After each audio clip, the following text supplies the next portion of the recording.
लग्नाचे दागिने म्हणजे श्रीमंत पेशवाई दागिने, नाशिकचे सुप्रसिद्ध सराफ मयूर अलंकार सराफ।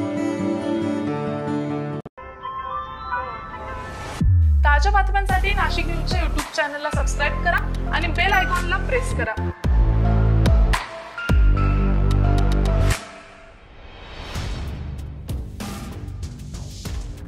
जुन्या नाशिक येथील नानावली परिसरात चोरी छुप्या रीतीने प्रतिबंधित गुटख्याचा साठा जप्त करण्यात आला।